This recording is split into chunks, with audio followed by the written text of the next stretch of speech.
Alors, salut la team, j'espère que vous allez très bien et comme toujours, vous saisissez les opportunités qui se présentent à vous. Dans cette nouvelle vidéo, désolé déjà parce que j'ai pas eu assez de temps pour pouvoir faire cette petite vidéo-ci. Il est bien vrai que j'ai constaté cette deuxième annonce-ci, cette deuxième possibilité, du moins cette deuxième session de candidature de la bourse Dianet depuis fort longtemps. Mais j'ai pas eu assez de temps pour pouvoir faire une vidéo dessus pour vous permettre de pouvoir soumettre votre candidature à la suite des différentes explications que je pouvais fournir concernant cette bourse d'études-là. Alors, dans cette vidéo, on verra ensemble quels sont les critères de bourse offerts par la Fondation Dianet pour cette deuxième session d'admission pour le calendrier du moins c'est 2022. Donc, je vous conseille de rester jusqu'à la fin de cette vidéo-ci pour ne rater aucune explication qui sera donnée tout au long de cette vidéo-ci. Et si à la fin vous avez des questions, c'est en commentaire qu'on se retrouve. Surtout si vous êtes nouveau ou nouvelle, n'hésitez pas de vous abonner et d'activer la cloche de notification. On se dit juste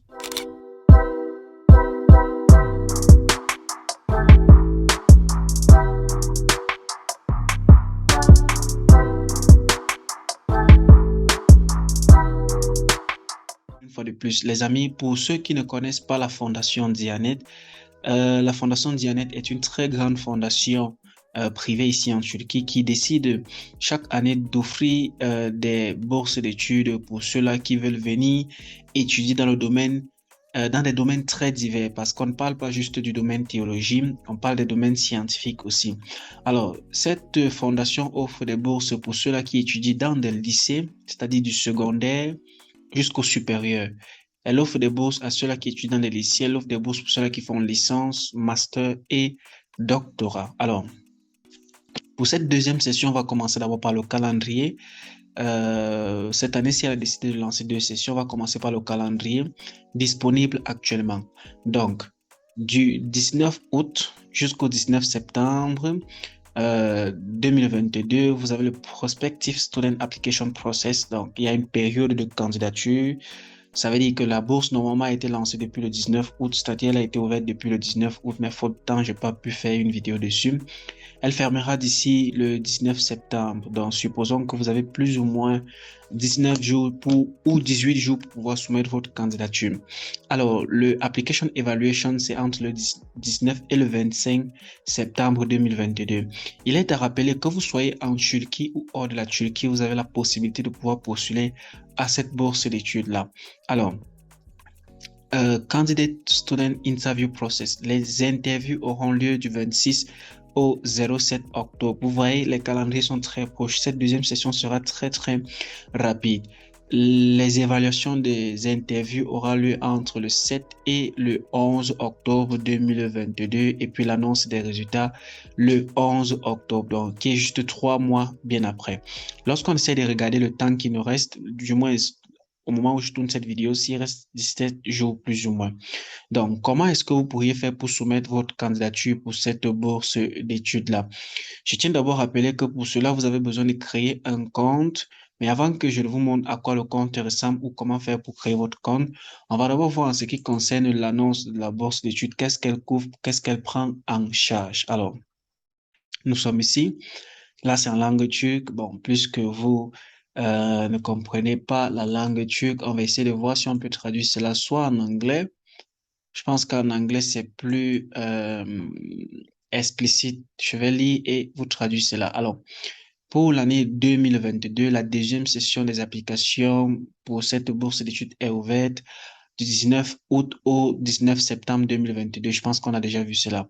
Alors, within the scope of the set periods, scholarship will be recruited for the Theology Academy. Donc, notez cela. Les bourses seront recrutées pour l'Académie de théologie, le Special Support Academy, un support spécial académique, le Graduate Theology Academy pour l'Académie Théologie des graduates, c'est-à-dire ceux-là qui font master, et le International Anatolian Imam Hatip High School Graduate Support. Donc, pour ceux-là qui font des lycées anatoliens internationaux des imams Hatip. Donc, voilà les différents supports qui sont offerts pour cette qui sont offerts pour ces deuxième session de bourse d'études offerte par la bourse Dianet, du moins par la fondation Dianet. Alors, on essaie de continuer ensemble. Je vais voir, je pense que mettre cela en français sera plus facile de compréhension à votre niveau aussi. Alors, où est-ce qu'on peut avoir le français ici? Nous sommes là. Translate. C'est vrai que les mots vont beaucoup plus changer. Alors, le programme de l'Académie de théologie, qui est un programme, ça c'est la première catégorie de bourse qui est offerte, c'est-à-dire la bourse offerte pour le programme de l'Académie de théologie, est un programme d'éducation et de bourse mis en œuvre par les protocoles signés entre la TDV, c'est-à-dire la Fondation Dianet et les universités afin de soutenir le développement académique et intellectuel des étudiants qui étudient dans les facultés de théologie et des sciences islamiques est mise en œuvre en tant que dortoir, bourse, cours de soutien aux étudiants des provinces où se trouvent les dortoirs TDV. Donc, vous devez savoir que la Turquie, Diyanet, la Fondation Diyanet a plusieurs dortoirs dans différentes villes ici en Turquie. Je vais mettre le lien de cette fondation en description de la vidéo. Comme ça, vous pourriez consulter cela pour voir les différentes villes dans lesquelles se trouvent les dortoirs appartenant à cette Dianet-là, cette fondation Dianet-là. Alors, cette bourse-là pour le programme de l'Académie de théologie permet d'apporter un soutien en termes de logement aux différents étudiants qui étudient dans des académies de théologie, c'est-à-dire des facultés de théologie dans différentes universités dans lesquelles se trouvent ces dortoirs-là. Vous avez la possibilité de pouvoir postuler pour un soutien au dortoir. Alors, la deuxième catégorie est le programme spécial support académique, programme spécial support académique, comme vous avez vu, qui s'applique aux étudiants des départements de médecine, d'architecture, d'ingénierie, de droit et d'enseignement. Donc, voilà tous les départements, toutes les facultés disponibles pour cette deuxième catégorie-ci pour soutenir la formation d'un groupe titulaire d'une licence en sciences islamiques est mise en œuvre dans les dortoirs. Alors, pour vous qui étudiez dans ces domaines-là et que vous avez une science, du moins une licence en sciences islamiques, vous avez la possibilité de pouvoir postuler pour un support de dortoir dans les villes qui contiennent des dortoirs appartenant à la TDV, c'est-à-dire à la Dianet, Fondation Dianet. Alors, la troisième catégorie est l'Académie supérieure de théologie.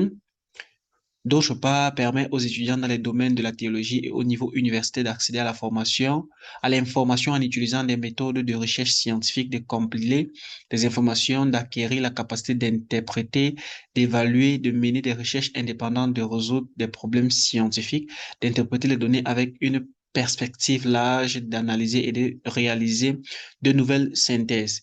Il se distingue comme un programme de soutien aux bourses créé pour permettre aux étudiants d'acquérir les compétences nécessaires pour... Je suppose que ça, c'est juste une traduction assez brute en langue française. Alors, cette catégorie de bourses ici concerne beaucoup plus ceux-là qui font des masters de recherche ou des doctorats de recherche pour les permettre d'obtenir un support dans leur recherche, support en termes de matériel, d'information, de nécessité pour pouvoir continuer dans le domaine de recherche dans leurs différents départements, surtout pour ceux-là qui font dans le domaine de la théologie. Alors, la dernière catégorie de cette bourse d'études est le programme anatolien. Euh, Imam Hatip High School Graduate Support pour les étudiants du lycée. Alors, il y a plusieurs personnes sur la chaîne qui me posent des questions. Donald, est-ce que je peux avoir une bourse d'études en Turquie qui concerne les étudiants du lycée? Je vous le dis déjà dans cette vidéo, si c'est vrai, c'est comme un petit secret. Voici la plus grande fondation en Turquie, du moins le plus grand organisme en Turquie qui décide d'offrir même des bourses d'études aux étudiants ou aux élèves qui sont encore au secondaire. Donc, apprenez à saisir cette opportunité-là. Alors, cette partie de bourse d'études-là réservée aux personnes qui sont dans les secondaires est un support, forme de support, de dortoir ou de bourse d'études afin de contribuer à l'éducation du premier cycle des étudiants qui étudient et obtiennent leur diplôme en Turquie dans le cadre du programme international du lycée Imam Hatip. Donc, elle vous permet non seulement d'obtenir un soutien au niveau du dortoir et aussi un soutien lors de votre commencement d'éducation au premier cycle universitaire dans des domaines bien spécifiques. Alors, pour les intéressés, comment est-ce que vous pourriez faire pour soumettre votre candidature? Là, les amis, vous devez savoir que Dianet Fondation offre plusieurs catégories de bourses, mais pour cette deuxième session, on a vu ensemble les différentes catégories de bourses qui sont offertes.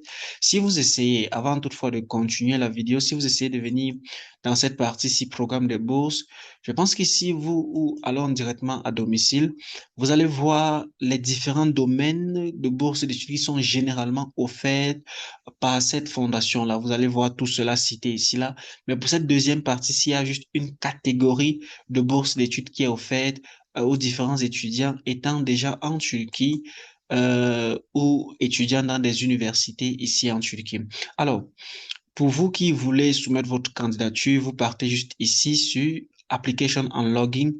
Vous devez d'abord commencer par la création d'un compte dans la Dianet. C'est comme la Turquie Bourselary, vous créez un compte, vous soumettez toutes vos différentes informations lors de la création de ce compte-là avec un email bien sûr valide et des informations concrètes selon votre passeport ou votre carte nationale d'identité. Faute de connexion, je pense pas qu'on va pouvoir créer le compte. Là, on va encore essayer ici pour voir si on peut ouvrir notre compte. Si on ne peut pas ouvrir le compte, je vais vous montrer à quoi ressemble un compte qui a déjà été ouvert parce que lorsque vous allez cliquer ici, vous allez juste remplir vos différentes informations pour devenir d'abord membre de la Dianet. À la fin de la création de votre compte, vous auriez quelque chose un peu comme ça. Ça, c'est juste un échantillon que j'ai eu à créer avec mon nom. Vous allez voir ici Donald Christian. J'avais déjà plusieurs comptes pour ceux-là qui avaient bénéficié du coaching l'année dernière concernant cette bourse d'études-là. Alors, j'ai encore recréé un autre compte, nouveau compte, bien sûr, pour vous permettre de voir. Vous voyez, la disposition est à peu près comme celle de la Turquie Bourselary. Vous devez absolument remplir toutes les différentes informations ici, là, et fournir les documents avec une certaine lisibilité. Alors, assurez-vous de bien remplir toutes les différentes informations nécessaires. Et je pense que lorsque vous auriez fini de remplir cela, vous pourriez bel et bien soumettre votre candidature en ce qui concerne cette bourse d'études-là. Parce que quand on parle ici en My Application, présentement, il n'y a aucune application, donc vous n'avez pas encore mis vos informations dans le système. Alors, les amis, je pense qu'on va s'arrêter là pour cette bourse d'études-là. Vous voyez, voici, avant qu'on ne s'arrête, voici les différentes bourses d'études qui sont offertes par la Fondation Dianet en ce moment-ci. Vous pourriez cliquer sur n'importe quelle bourse ici et essayer de postuler. Bien sûr, avant de postuler, vous allez d'abord prendre le temps pour pouvoir lire toutes les différentes conditions qui sont requises pour chaque type de bourse. Voilà, pour ceux-là qui sont au lycée, les étudiants internationaux qui sont au lycée, pour ceux-là qui veulent postuler pour un niveau master, je pense que c'est ça aussi. Mhm. Ici, là, c'est pour qui, pour quelle catégorie de personnes? Engellik Bisalik problème olmamak. Alors, pour les handicapés ou qui ont des problèmes, du moins pour ceux qui sont handicapés, ici, vous avez ceux-là qui font l'UXEC licence pour les masters, EZEL-DEXTEC académique, support spécial académique, et vous finissez par cette catégorie-ci. Alors, les amis, je vais vous laisser le temps de pouvoir parcourir toute cette catégorie de bourse qui est offerte par cette Fondation Dianet pour cette deuxième session de l'année 2022. Sur ce, c'était tout pour cette vidéo-ci. J'espère que vous avez aimé et que vous pourriez saisir cette opportunité-ci. Portez-vous excellemment très bien. Je suis Donald Christian. On se dit à la prochaine vidéo. Ciao.